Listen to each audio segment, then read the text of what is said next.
Awesome.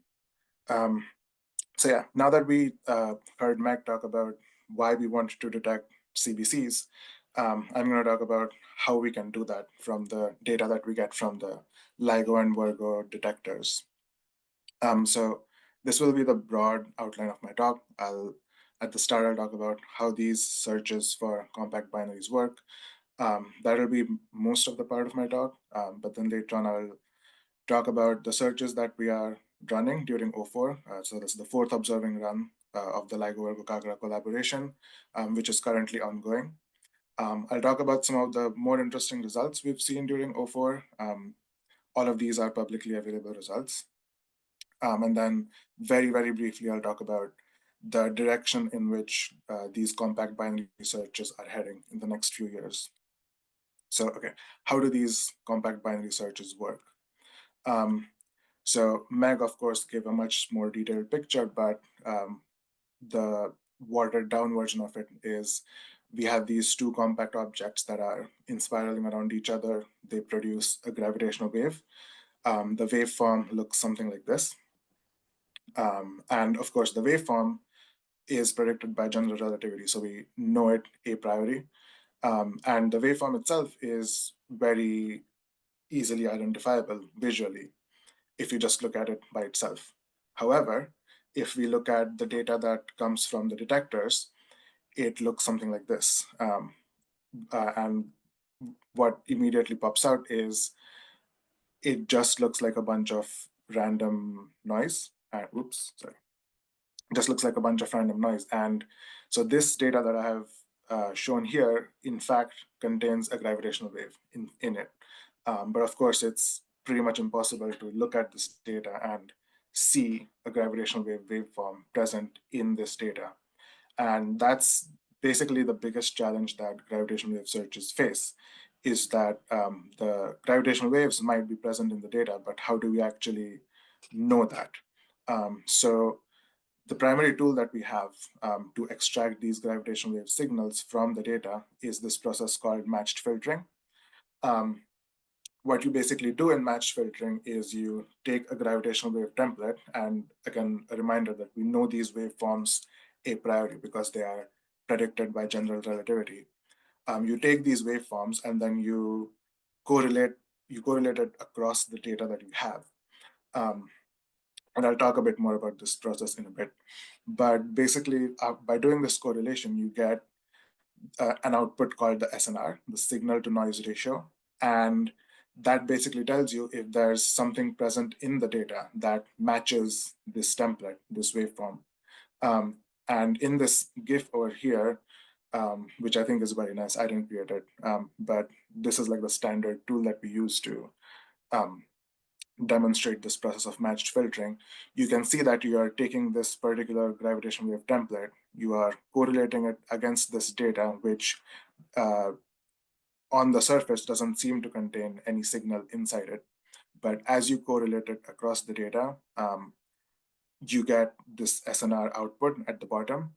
And for most of the times that you are looking at, you don't really get any significant output. The SNR is low.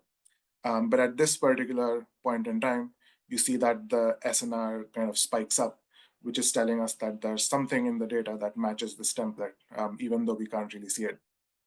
So that's the process of matched filtering, and that's our primary tool that we use in gravitational wave searches. I should clarify that these are moderate searches. I'll talk about that in a bit. There are some other types of searches that I'll mention but won't really talk about. So looking at this process of matched filtering a bit more mathematically, SNR is just, if you remember your linear algebra, SNR is just the inner product of the data and the template that you have. And then both of these have caveats. This is the whitened data and the whitened template. So what does whitening mean? Whitening is basically the process of removing, or sorry, is the process of compensating for the noise statistics of the detector. The noise statistics of the detector is just the noise output, the output produced by the detector in the absence of any signals. represented in the frequency space. And it's also called the PSD, the power spectral density, which you see on the right over here. What this is basically telling us is in the frequency band of, let's say, 10 to 20 hertz, there is a lot of contribution to the detector noise. But uh, that a similar sort of contribution is less in the range of 100 to 200 hertz. So this is just representing what the detector noise looks like. And you compensate for this detector noise by basically dividing the template and the data by this PSD. And once you have this process called whitening, and once you have them, you can just take an inner product of the data and the template, and that will give you one data point of SNR. So that will be one matched filtering operation.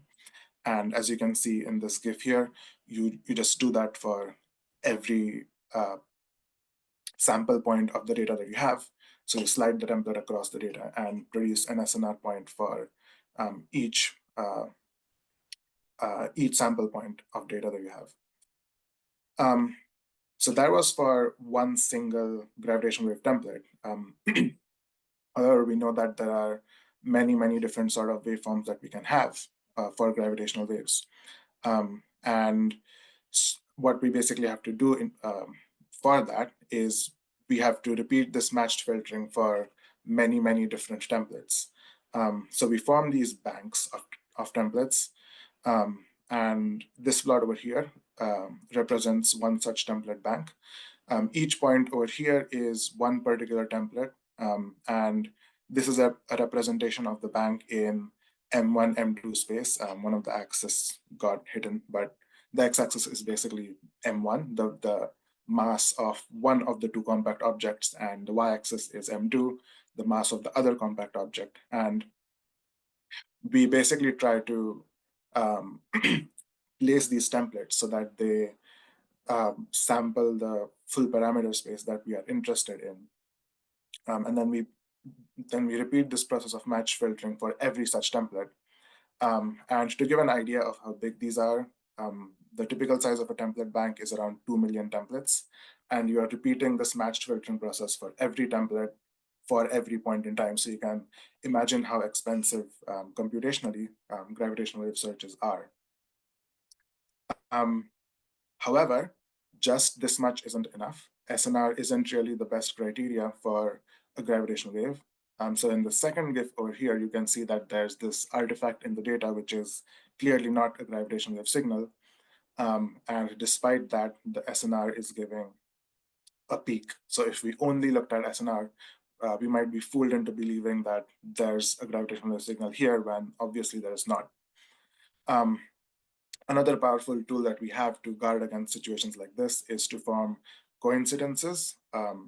Actually, let me take a step back. Whenever there's a peak in SNR, whenever the SNR crosses this value of 4, we call it a trigger. So it's just an interesting piece of time that we want to look at because it contains a high SNR. So a powerful tool that we have is to form coincidences of these triggers across detectors, because if the trigger was indeed caused by a gravitational wave signal, you would expect to see a similar trigger in all the detectors that you have running, and not just a single one.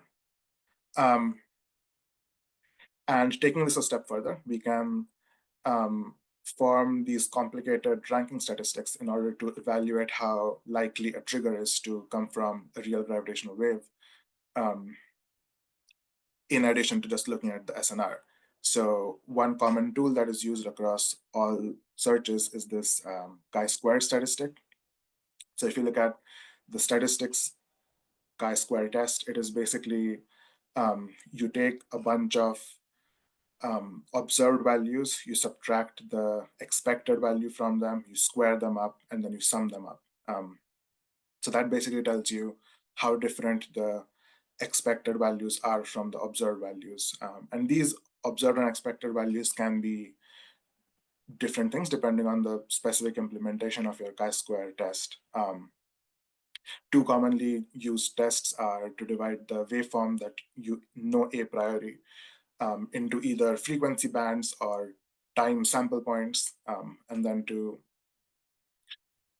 calculate the observed values from the data, subtract the expected values from purely the template, square them and sum them up to get this chi-square statistic of how different the data is from the signal that you expect. And then you can either analytically evaluate what the probability of a particular chi-square value is, or you can do something like this, where you collect these background statistics over the course of your observing period, and then you evaluate that particular trigger against this background. Which brings me to this like more complicated ranking statistic that I mentioned briefly. One more common thing that all searches do is to evaluate. So you can form these probability density functions like this of the difference in times across detectors and the difference in phases across detectors. So let me explain that a bit more. When the gravitational wave signal reaches the different detectors that are observing the signal, each will have a slightly different arrival time and a slightly different arrival phase, purely because they are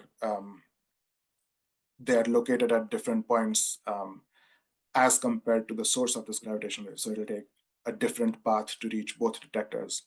And you can construct these probability density functions and evaluate how likely the difference in times and difference in phases that you are observing, how probable that is. And all of this goes into constructing this ranking statistic that we can use to determine how likely a particular trigger is to have originated from a gravitational wave signal, as opposed to originating from detector noise. This ranking statistic then gets converted to a false alarm rate, which basically tells you, so if we have a false alarm rate of 1 per 10 years, let's say, for a particular trigger, all that's saying is that if we just looked at noise for 10 years, we would expect purely noise to produce a trigger similar to this over the span of 10 years. So this over here on the left is, actually, let me give a bit more explanation.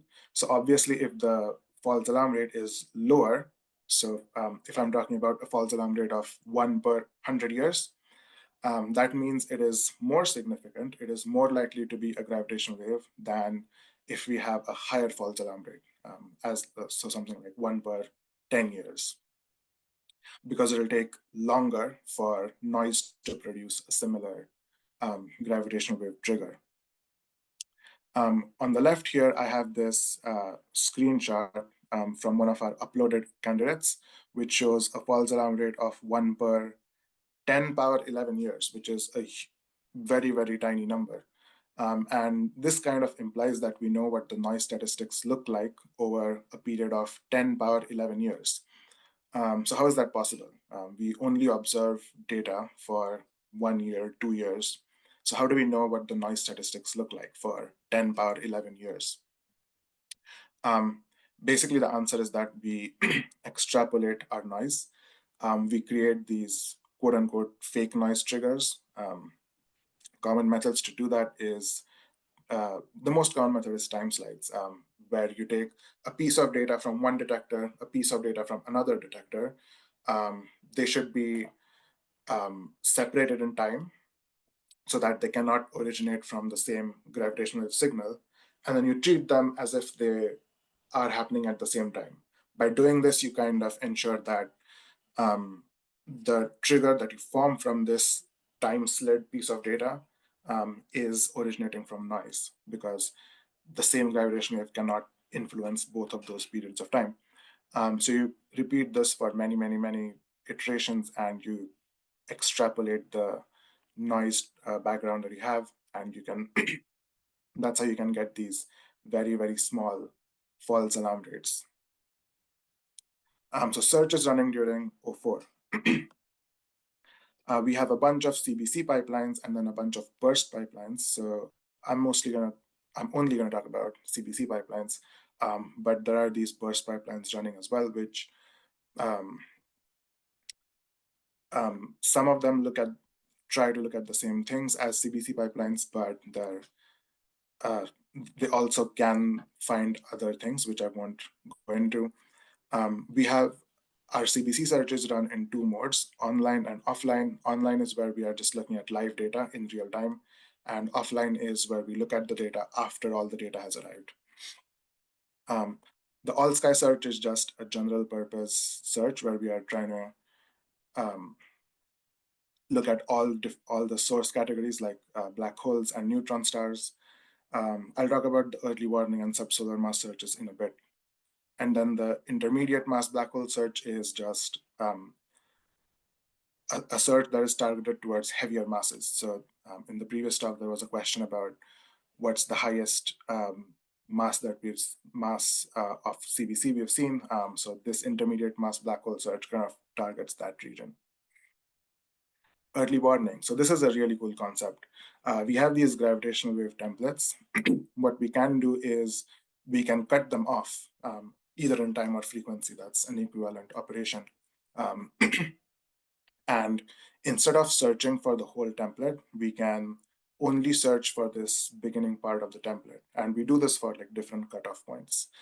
And by doing that, so let's say we are only using this part of the template to search for our data. And if we do find a match, what we are basically doing is we are predicting that in some amount of time, so let's say this duration is like 50 seconds in length. If we manage to match this part of the template with the data, we are saying that in 50 seconds, we will reach the end of the template. In other words, in 50 seconds, there should be some location in the sky which has two neutron stars merging, which we can see. So that is a really useful concept, really cool concept for multi-messenger astronomy. And that's how we get these negative latencies, because we are predicting that there will be a merger of two neutron stars 50 seconds from now. Super useful for giving astronomers a heads up about where they should point their telescopes in order to get electromagnetic counterparts for these gravitational wave detections. Subsolar mass searches. So all of our neutron star and black hole models that are generally accepted mostly predict compact objects to only exist above one solar mass. It's not like a hard cutoff, but objects above one solar mass are greatly preferred. So this subsolar mass search tries to search for compact objects below one solar mass. By doing this, if we have a detection, if we have a confident detection, let me say, we are kind of finding new physics. We are implying that our standard theories are insufficient to explain this object below one solar mass that we have detected. And so we need some new theories in order to explain this. During O4, there has been renewed emphasis on subsolar mass searches, and yeah, I can't really show any results, but keep an eye out for these. So some results that we have seen during O4. O4 was divided into different parts. O4A, that's the first part, O4B, second part. We are currently in O4C, which I won't talk about. So if we look at the public alerts, we get 81 public alerts during O4A, 103 during O4B, slightly more. We also have fewer retractions during O4B. So a retraction is basically a candidate that we thought was real, and we sent out a public alert in real time. But after reevaluating, we kind of realized that it wasn't a real candidate, and so we kind of rescinded or we retracted our public alert. So this is kind of just to show that as time goes on, our searches are becoming more robust, more reliable, and we are getting more detections. I won't talk about trials factors because we're kind of running out of time. So this was a very interesting candidate, GW230529, that we found during O4A. It was an NSBH, a merger of a neutron star and a black hole. It was a single detector candidate, which was a shame because it gave us a lot of information. If it was if multiple detectors had been operational at that point in time, we would have had more science. Um, if you're interested, you should go and read this paper. It has been published and it is super interesting. I'll talk about one particular result that it shows, which is this um, rate of mergers where one of the components is in this 3 to 5 solar masses region, which has been kind of uh, interesting historically because we haven't seen many detections in this region. But this is probably a detection in such a region, and it challenges our previous thoughts about whether compact objects should exist in this region, whether we should be able to see mergers happening from objects in this region. So a lot of scientific implications. Um, this one is one of the loudest events we've seen so far. So you see an SNR of 42. You see a very obvious chirp. This kind of artifact is called, where the gravitational wave frequency increases with time. Um, we have actually seen higher SNRs later on in O4B, but I decided to show this because we have a paper planned for this particular event, which should be out soon. The sky map for this is super bad. So you can see that there isn't really any localization over the sky, which was because it's a single detector candidate and sky localization is pretty hard. Um, there were these other public alerts during O4B where the sky map, in contrast, is very, very tiny. So it's even difficult at a glance to see what these plots are showing, but you can see that the sky map area in all that the source of the gravitational wave is constrained to is like super, super tiny. All of these were during O4B due to inclusion of Virgo data, so adding a third detector and new SNR optimization techniques. Such results are also very good for multi-messenger astronomy because you are giving astronomers a very small area to look at, which increases the chances of multi-messenger detections. Future directions. Like I mentioned before, our searches keep getting more robust, more flexible. The results are more reusable, so we don't have to run searches again and again. Um, one of the most challenging areas that searchers have had to face is precession and higher order modes of gravitational waves. So precession is when the orbit of the gravitational wave binary, sorry, of the compact binary has precession in it. It's a precessing orbit. That adds to the dimensionality of the templates that we need to search for. So does higher order mode. So both of these are very challenging computationally. Um, as we get more efficient, our hopes of having a functional precession search or a higher order mode search goes up. And then one of the more ambitious goals of gravitational wave searches is to combine the results of searches with parameter estimation. So you probably haven't been introduced to parameter estimation yet, but I think there are talks scheduled later on. So this will make more sense then. But basically, the intention of the sentence is to show that we just want to do more science with searches as fast as possible. So yeah, I think that was my last slide. Yeah. Thank you all for listening to my talk, and I'm happy to take questions.